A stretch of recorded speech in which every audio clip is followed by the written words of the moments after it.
علما چې دي علما د جامعې لپاره داسې حیثیت لري لکه د سختو مریضانو لپاره هغه ماهر ډاکټران.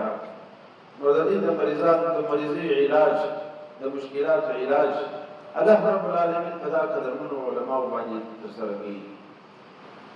یو حدیث شریف کې پیغمبر علیه السلام فرمایلي دي ان الله وملائکته واهل السماوات والارض حتى النملة بجحرها وحتى الحوت ليصلون على معلم الناس الخير.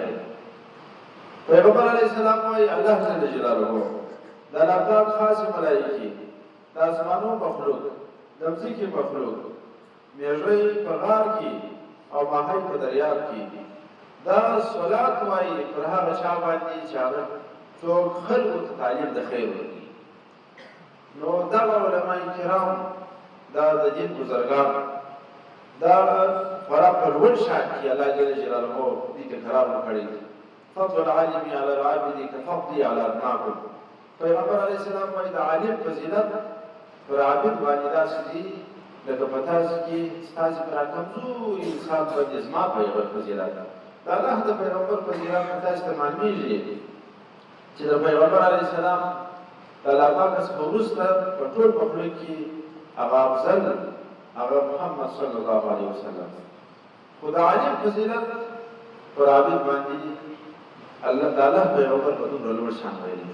علماء کرام فرمایلي چې علما هغه خلک دي چې د علماو په بقا باندې د دین بقا ده او د دین په بقا باندې بیا د دنیا بقا ده.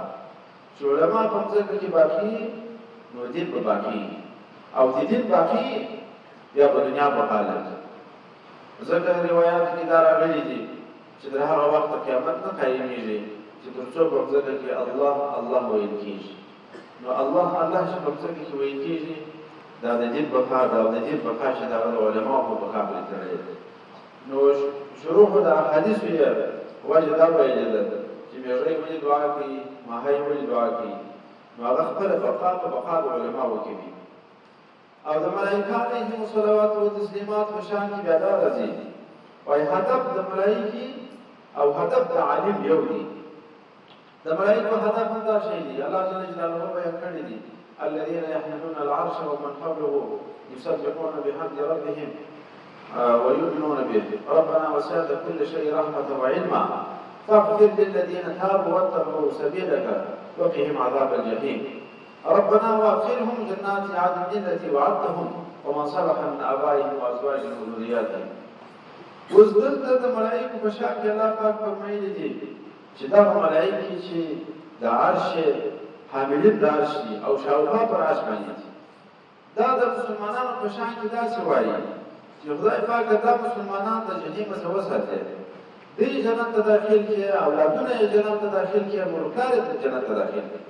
د ملائکو فکر داسې ده د هغو اراده داسې ده چې مسلمان الله پاک جنت ته ورسي. د مسلمان په شان کې دا دعا کوي.